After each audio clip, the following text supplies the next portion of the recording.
Nung kasagsagan ng pandemya at nakatira pa kami ng pamilya ko dito sa Tagaytay, may isang magandang lugar kaming palaging binibisita na nakakapagbigay sa amin ng kaunting pahinga at comfort sa gitna ng kaguluhan ng mga panahong yon. At masaya ako na ngayong araw, makakabisita ako muli dito sa SVD Laudato Si Farm para maibida sa inyo ang isang legit na farm-to-table experience na meron sila dito. Father, can we know kailan po exactly nag-umpisa yung SVD Farm? It was in September 2020. Okay. At the height of the pandemic. Yes. Ang galing po kasi nung time na yon dito ako nakatira sa Tagaytay. So I personally know yung kwento and bilang isa sa mga magulang nung panahon na yon na walang ibang matakbuhan. I think I would speak for that community na thank you for the opportunity for us to have a place kung saan pwede kaming makahinga, literal. May background po ba kayo sa pagfa-farm, Father? You know, this is very interesting because yung pagiging farmer, Apo. I wanted to get rid of that episode because for me, farming means poverty.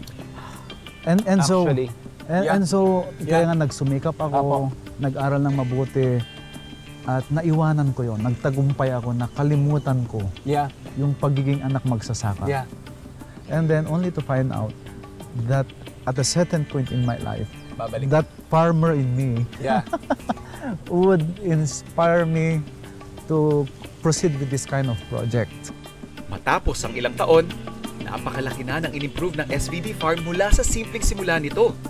Dahil na rin sa tulong ng mga taong naniniwala sa layunin ni Father Sam. Ano po ba yung isa sa mga unang pagkain or halaman na tinanim nyo dito sa farm? One was string beans, sitaw. Of course, itong mga basic na pang-pinakbet na Filipino vegetables. Siyempre, talong, luya. But you know, I cannot forget this kamote. And for me, this is very significant. Bakit? Dahil nung bata ako, pag ang ipinapakain ng parents namin sa amin ay kamote or balinghoy, ibig sabihin, ang hirap na ng buhay namin. For me, it's almost like cursing kamote. Nung umalis ako sa lugar namin. Pero nung nag-farm tayo, natutuwa ako kasi yung mga pumupunta sa farm, ang unang hinahanap, kamote. So, hindi pala ito food ng mga mahihirap. At bilang pasasalamat kina Father Sam at sa mga kaibigan natin sa SVD Farm, naisipan kong gumawa ng isang signature Tagaytay dish gamit ang mga sariwang gulay na hina-harvest nila. Ito yung dish na people around Metro Manila bumabiyahe pa para matikman. Alam niyo tong linya na to. Tara, kaya tayo ng Tagaytay. Masarap magbulalo. Papakita ko lang sa inyo how I cook my own beef bulalo. Mag-a-add lang ako ng oil. Again, this is my technique. Kadalasan kasi yung iba, rekta na, nasa isang pan lang or pot. Tapos wala nang gisa-gisa or tubig lang yung nilalagay. Sa akin lang naman, ang gusto ko lang with this technique is to add a depth of flavor doon sa pinakasabaw natin. But you can skip this part kung gusto ninyong mas simple yung recipe nyo. So we have here our beef shank. So we're just going to sear this.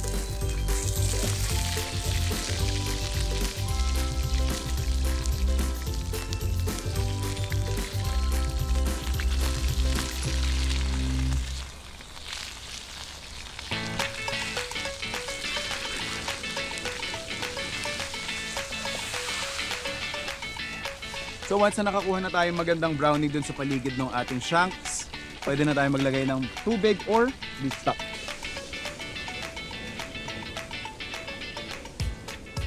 And then habang pakukuluan natin yan, lagyan na natin ng ating sibuyas. Ilalagay na natin yung ating sibuyas, celery, tsaka leeks. Normally, pag bulalo, hindi talaga sinasamahan yan ng celery. But since marami dito sa farm, might as well, sama na natin. It will in fact add a different flavor profile dun sa broth na binubuo natin para dun sa ating bulalo. Pero syempre, bago natin to pakuluan, season lang natin ng salt and pepper. Gently or slowly natin siyang iluluto para lang din hindi maghiwa-hiwalay yung laman ng ating beef shank. Prepare na rin natin yung iba pa nating ilalagay, which is yung ating ube. This is not something na usual din kapag nagawa kayo ng bulalo, but since we wanna highlight yung mga main crops na madalas at hindi nawawala dito sa area ng Tagaytay, just gonna peel it off. Yan yung ating ube.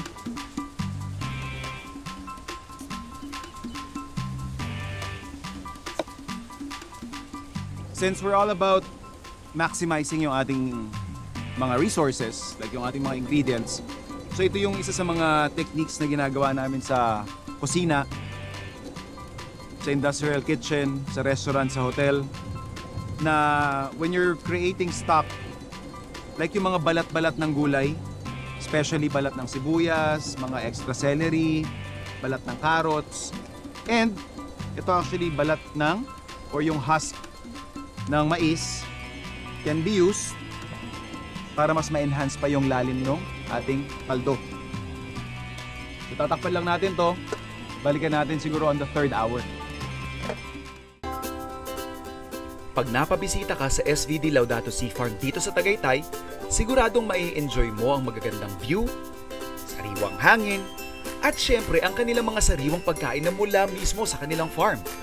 Pero ayon kay Father Sam, may mas malalim pang dahilan kung bakit nila naisipang lalo pang paunlarin ang dating simpleng tanimang ito. You coined a term, Eco-spirituality, yeah. eco-spirituality. I think that is tied up doon sa po sinasabi ninyo, Pope Francis. Pope Francis. We respond to the challenge Opo. of taking care of the environment integrally, holistic approach. Opo.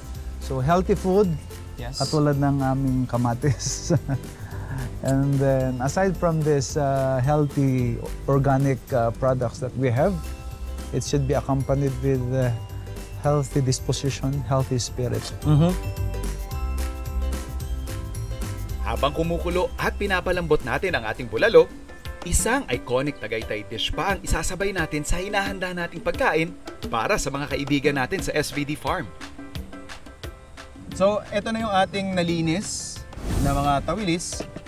We're just going to season this with some salt, yung ating pepper. And ito yung isa sa mga sikretong ginagamit ko nung nagtatrabaho pa nga ako dito. Sa anything na fried fish na ina-apply namin or siniserve namin sa restaurant, we add a hint of curry powder. So, konting-konti lang. Hindi siya para paglasahing fried tawilis curry flavor. It's just para maglaro lang ng konting flavor doon sa dila ng kumakain. Then toss lang natin to. Then finally yung ating cornstarch. Ito yung magbibigay sa atin ng crunchy component. Okay. Pwede nyo definitely i-deep fry yung ating tawilis, pero for economical reasons, papakita ko rin sa inyo kung paano namin siya ginagawa nasa restaurant.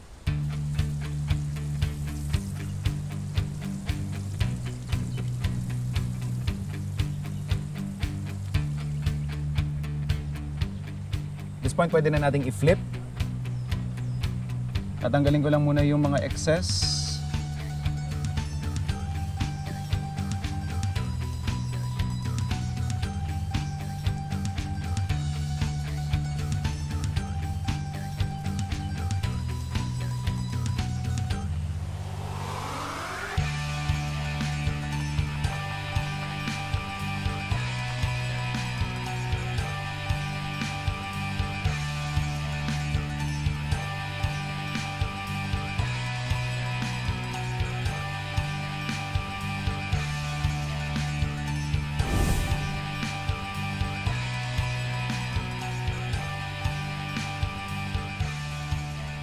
After nating mapalambot sa tamang consistency ang karne ng ating pinakukulaang bulalo, pwede na nating isama sa pagluluto ang mais at ang personal touch kong ube.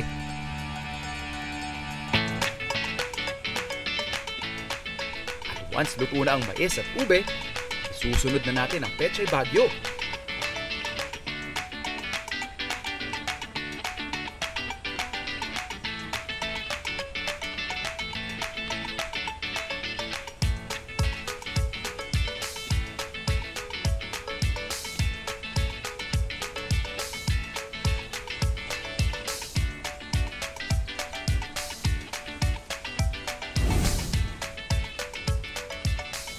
let's partake on Tagaytay Classics. Ika nga po. Siyempre yung bulalo natin sa katawilis. Yes. In the name of the Father, of the Son, and the Holy Spirit. Amen. Loving God, we thank you for this chance to come together. We thank you for the visit of Sir JR, Chef JR and his team. We thank you for the gift of the Mother Earth, our SBD Laudato Si Farm.